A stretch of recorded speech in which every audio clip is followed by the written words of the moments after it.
এক বেদি আইসে একদিন আমরা বাড়িত লম্বা মনে হয় 7.5 লম্বা হইব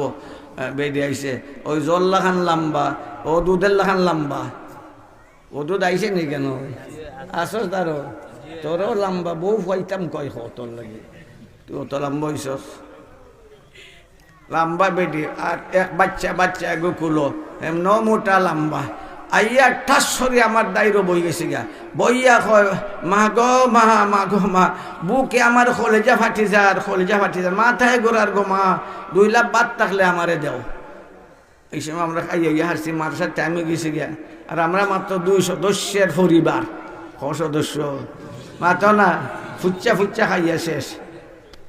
আমি বেগম সাহেবারে কইলাম আছে নি কিছু ভাত তাইনে রুসে গুসা বোর গুসা উঠে না নি এই মাতো না বিয়া করছনি বোর গুসা হইলে তুমি গুসা হইও না মাঝে মাঝে তারা গুসা উঠে হই আমি ওই কিতা গুসা হইলে এখানে দেখলাই না নি বেটি যে কিজাত খুদার তো কিছু থাকলে দিলাম মানে ইটা এক সিমরি বাত আছে ইটা এক সিমরি বাত ই বিটির কিচ্ছু হইতো নাই আমি ও কার না হোক যেটা আছে এটি দিলাম তো এক তাল একবার বাত বুঝো তো এক তাল বাত আর এটার মাঝে চালন তো এই বেটির কিচ্ছু না ওইবারে আমি যেটি আছে এটি দিলাম বেদের সামনে নিয়ে আমি না দিলাম তো বেটে মনে হয় 2 লোকমা খাইছে সকলটি ভাত খাবাই লিছে বাচ্চারে আমি দেখতাছি গরু বইয়া আমি দেখতাছি খাবারছে খাবাইয়া বইয়া বেটি এখন থেকে চমচনা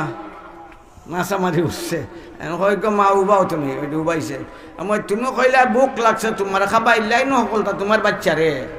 আগে কইছ তোমার মাথা ঘুরায় তোমার কলজা জ্বলে অন্যদিকে তুমি একবারে টনটনা ওই বাবারে বাবা আমার কলজা ঠান্ডা হয়ে গেছে গা আমার কলজা ঠান্ডা হয়ে গেছে আমার সন্তানরে যা খাবাইছি আমার কলজা ঠান্ডা হয়ে গেছে গা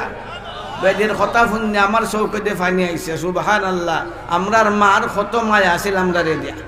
আসিল না মা তো না আসিল না